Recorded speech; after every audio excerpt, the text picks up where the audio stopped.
Good morning, Mr. David. This is Martin Wong from Mojo International Limited. Thank you so much for today and letting us interview you. And we noticed that you are the first secretary of the Minister of Mining in PNG, Mr. Johnson Tutuk. And we would like to have you some question about the recent news about the mining industry in PNG. So the first question is, the mining industry is a booming sector in PNG. And I would like to ask you about the competitive advantage in PNG related to the natural resources and the mining industry, but also the way that it can get better in the close future. Thank you for this opportunity. We appreciate your time here. As much as possible, we in the mining ministry, we opening up to a lot of investors to come in and see for themselves what they can do in the mining industry. Mining industry is a very old industry in this country. As old as this country now is 45, getting into 45 years now. And the industry has been there for a very long time.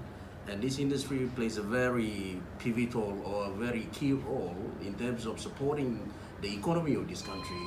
Before any other industry they developed and came about, the mining industry was always there as a backbone to the country.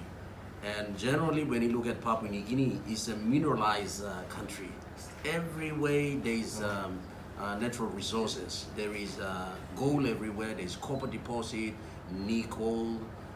There is gas and oil industry. The advantage of that is that it's a country where a lot of opportunity, where investors they come in. They understand the process and the regulation of the government, as long as they comply with the laws of this country. And people are generally they're very friendly wherever you go, and the landowners they looking forward to a better partnership in terms of development. The mining industry plays a key role in terms of its economic contribution. It then supports agriculture, it then supports tourism, commerce, fisheries, in the other sectors, so that the other sectors can also grow to contribute economically to the country.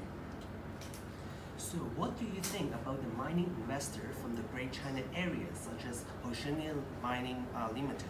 And how would this foreign company help the mining industry in PNG? And how can this company enhance the living standard and the economy of this country? Well, Papua New Guinea is a great friend to China. In the previous government, in its own wisdom, they came up with a policy called Look North policy.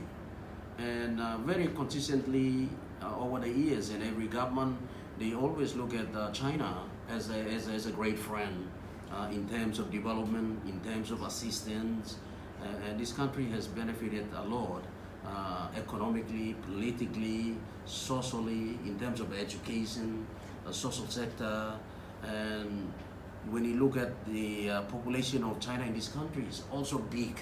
A lot of businesses are now in this country, in different parts of Papua New Guinea. The Chinese are there and contributing economically.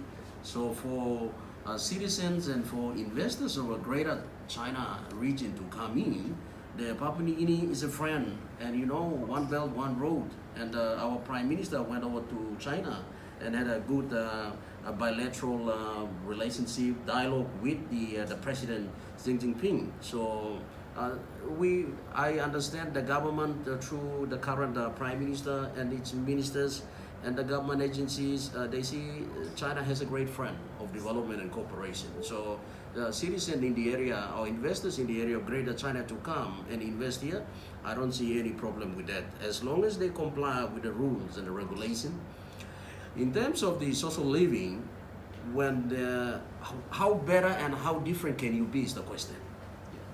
Looking at a lot of Chinese company here, they in different sectors, and then you have companies or investors from the greater region of China coming in.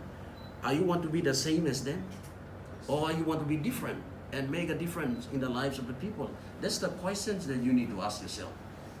Can I come in and make a difference to improve the social standard?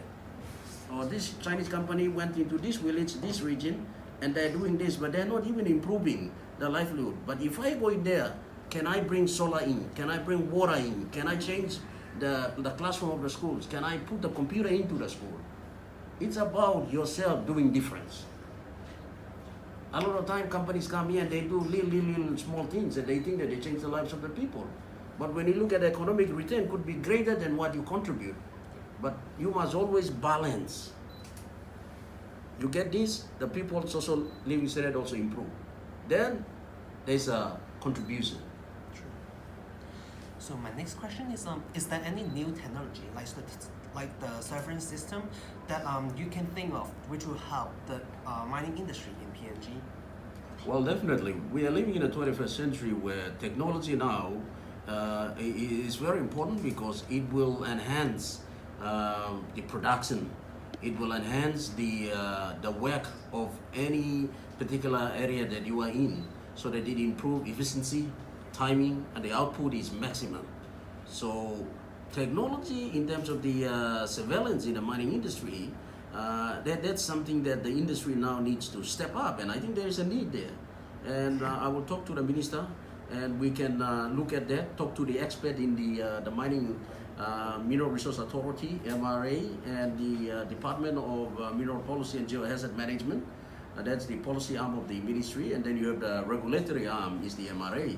So we will talk to them and see what are the capability on the ground, what are the need area in terms of technology, and then they have to do a need analysis and then say, okay, look, there's a need here, we need it, because we have to step up. We have to step up with the industry now. Yeah, so I think there is a need. So I will talk with the minister, and then we'll try to look at that and then talk to different stakeholders. Thank you. So how and what the PNG Mining Department can do to assist to facilitate and support the foreign company who are interested to invest in the mining industry in PNG? Also, in the future, will there be any new policy or law that can help to attract or protect these foreign companies? Well, the foreign companies who are coming in, information is very important. And as you have said, it's critical that we have a bank of information, or we have a center where accessibility to information in terms of the mining policy, the laws that govern the mining industry, taxation issues, registration of companies, visa issue, labor hire.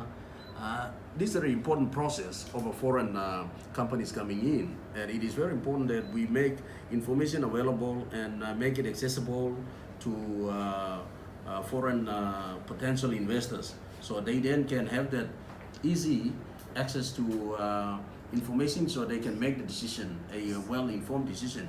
So it is very critical, but our first point of contact is MRA.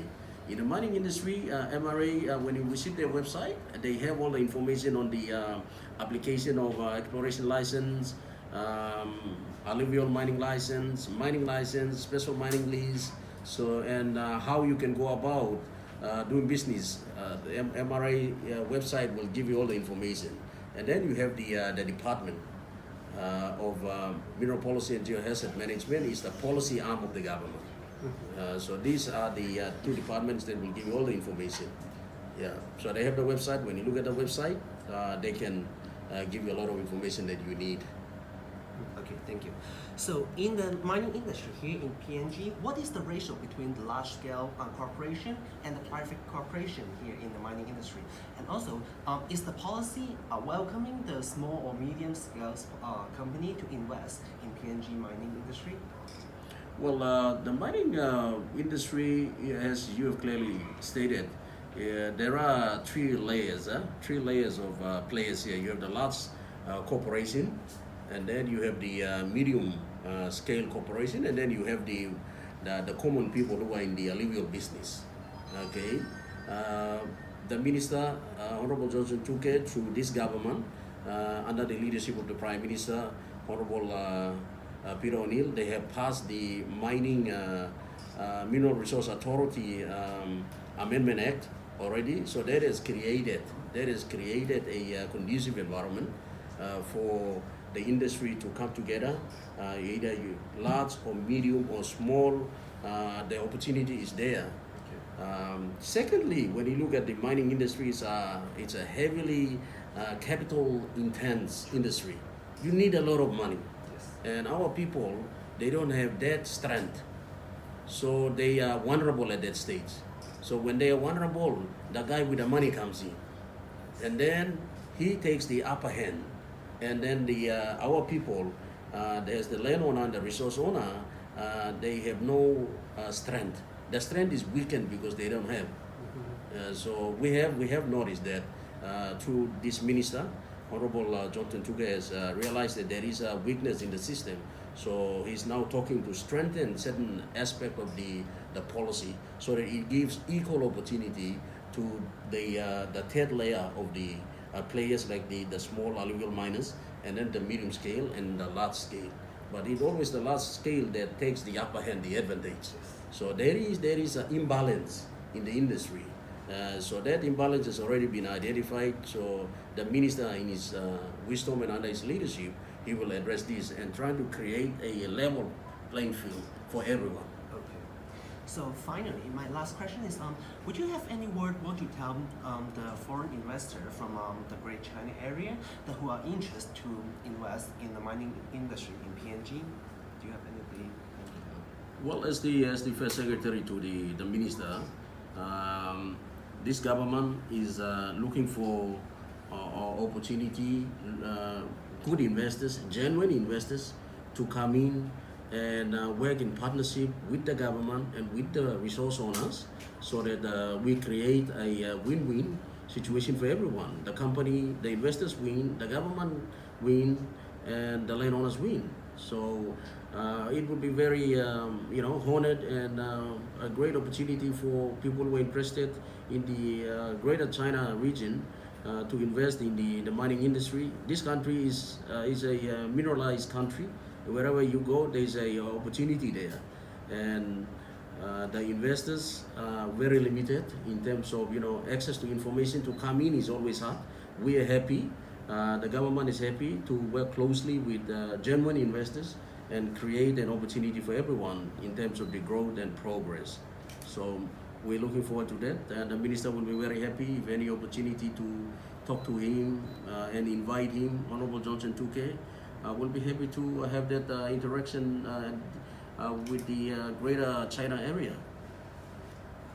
So thank you very much for your time today, and we would also like to thank you for your effort and dedication to the mining industry here in PNG. Thank you. Thank you. It is also an honor for the ministry under the leadership of the Honorable Johnson Tuke. As the first secretary, I have the responsibility to talk and create conversation with investors like yourself, Senior Mining, and the other investors, so that you can have access to information through policy act, and when you are comfortable with it, then you make a investment decision. As a government, we are here to promote the policy. We are here to promote the government vision. And as an investor, you with the money back, and you decide whether you want to invest or you don't want to invest. But we're happy to work closely with everyone, whether from China or from Japan or everywhere. Friends to all, enemy to none. Thank you, everyone. Thank you very much. Thank you.